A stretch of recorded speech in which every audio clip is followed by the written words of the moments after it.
Assalamualaikum warahmatullahi wabarakatuh. Kembali lagi dengan Pak Tri Surya dalam pembelajaran IPS. Kita akan belajar tentang materi mobilitas sosial kelas 8 semester 1. Assalamualaikum warahmatullahi wabarakatuh. Kembali lagi dengan Pak Tri Surya dalam pembelajaran IPS. Materi hari ini yaitu mobilitas sosial. Tentunya kalian sudah tahu apa itu mobilitas sosial. Ya. Mobilitas sosial seperti yang Pak Tri sampaikan di kelas, yaitu perpindahan status seseorang dari status satu ke status yang lain. Ini yang kita pelajari pada slide-slide berikutnya. Tujuan pembelajaran yang pertama, memahami pengertian mobilitas sosial. Yang kedua, menganalisis bentuk-bentuk mobilitas sosial. Yang ketiga, mengklasifikasikan faktor pendorong dan penghambat mobilitas sosial. Coba perhatikan pengertian mobilitas sosial. Mobilitas berasal dari bahasa Latin, mobilis, artinya mudah dipindahkan atau banyak bergerak dari satu tempat ke tempat lain. Kata sosial pada istilah tersebut mengandung makna seseorang atau kelompok warga dalam kelompok sosial. Jadi mobilitas sosial adalah perpindahan posisi seseorang atau sekelompok orang dari lapisan satu ke lapisan yang lain. Coba perhatikan gambar 1. Nampak di layar kalian, ini adalah gambar Presiden Jokowi saat ini.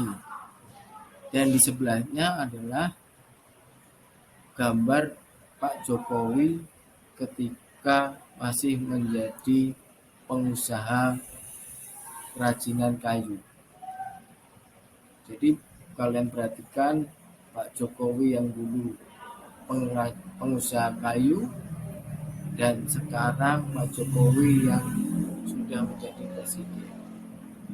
Lalu kalian bisa perhatikan status dari pengusaha kayu menjadi seorang presiden. Di sini ada perubahan status sosial. Kira-kira status sosialnya yang terjadi naik atau turun? Ya betul, kalian pasti tahu inilah status sosial yang naik. Perhatikan gambar 2. Di sini terlihat Resirit Indra Ken. Ia dengan mobil mewah. Foto di sampingnya Indra Ken ketika ketangkap oleh polisi karena adanya kasus penipuan. Di sini juga terjadi perpindahan status sosial yang tadinya kaya raya dan sekarang dipenjara dan dimiskinkan kekayaannya untuk mengganti kerugian. Jadi ada perpindahan status sosial dari kaya ke yang miskin. Status vertikal apa di sini? Turun. Iya, statusnya turun. Kalau turun biasa disebut dengan social sinking. Kalau yang naik kita sebut social climbing.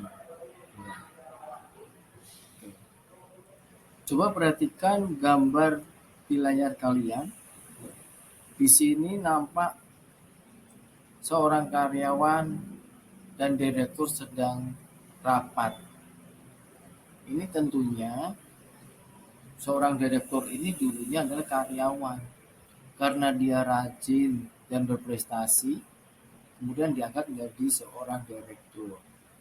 Dalam kasus ini, dapat kalian perhatikan, seorang karyawan menjadi direktur berarti statusnya, ya, status naik.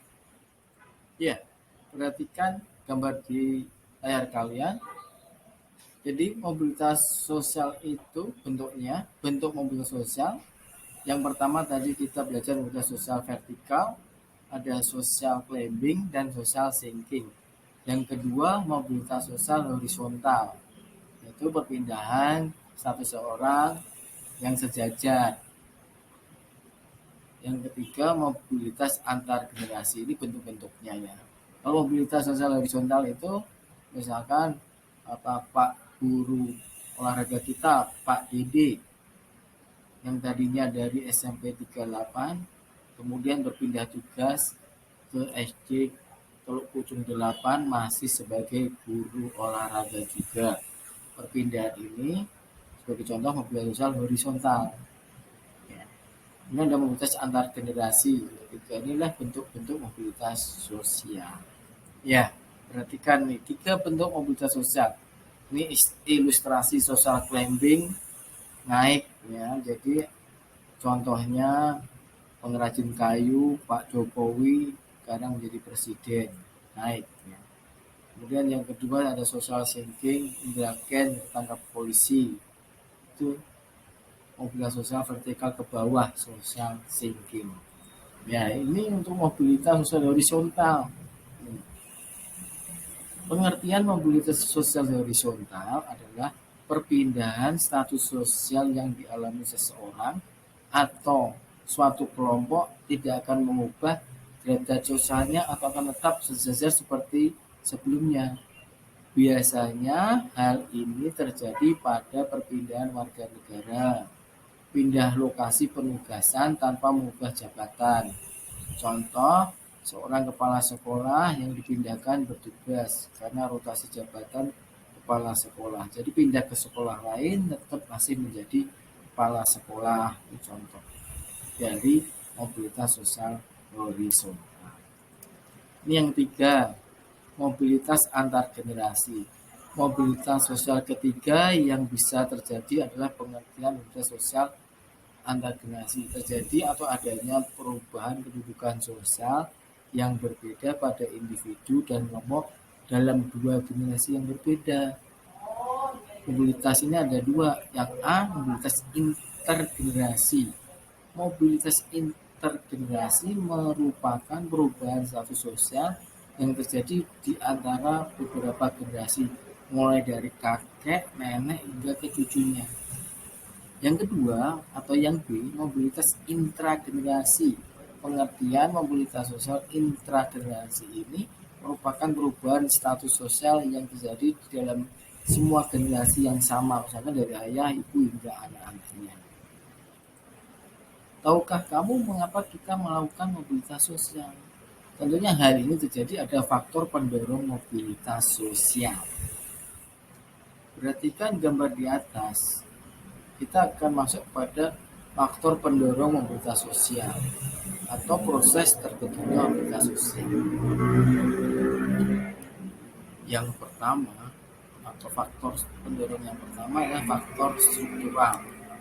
Seseorang mengalami perpindahan posisi kedudukan karena adanya struktur yang mengatur di dalamnya.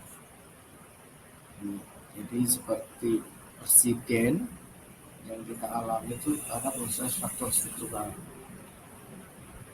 Pemilihan presiden melalui sistem demokrasi. Ini yang contoh pendorong mobilitas sosial yang faktor struktural.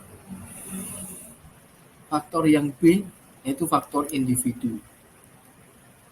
Setiap individu memiliki perbedaan dalam hal sikap, pengetahuan, dan keterampilan.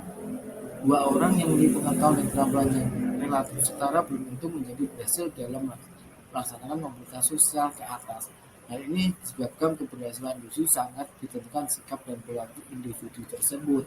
Ya, jadi faktor pendorong faktor individu yang kedua. Faktor yang ketiga atau C, faktor sosial. Ketidakpuasan terhadap apa yang terjadi di dalam diri kita menjadikan kita semakin berjuang untuk mencapai kepuasan. Ya. Ilustrasinya ketika ada anak seorang tukang becak yang sukses menjadi seorang dokter.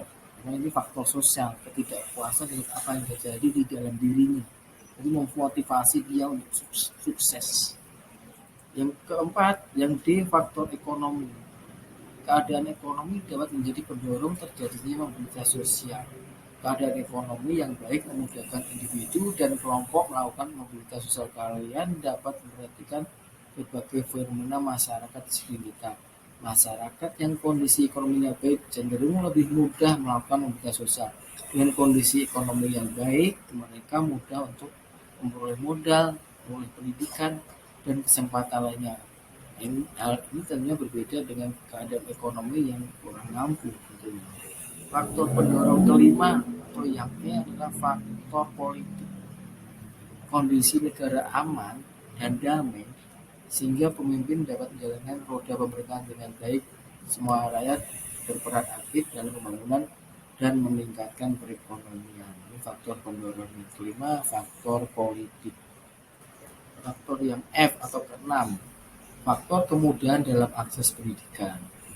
Ini contohkan wajib belajar 12 tahun yang gratis, beasiswa bidik misi di kuliah yang gratis.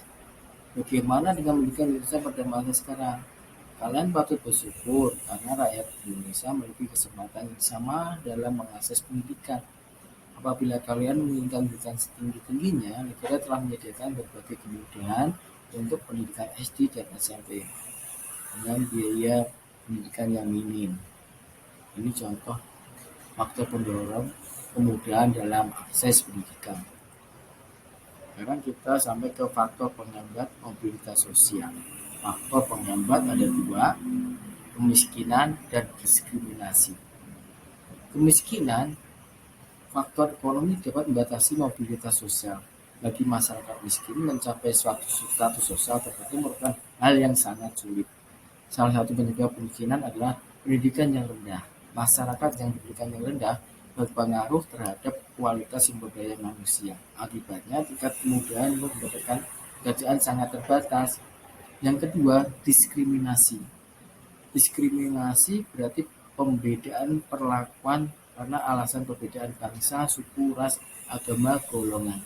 Pada masa penjajahan, terjadi diskriminasi pemerintah Hindia Belanda terhadap masyarakat keturunan Eropa dan masyarakat Indonesia. Dalam memperoleh pendidikan yang berbeda, masyarakat Indonesia bisa disediakan sekolah yang kualitasnya berbeda dengan sekolah untuk orang Eropa. Hal ini tentu mempersulit mobilitas sosial rakyat Indonesia.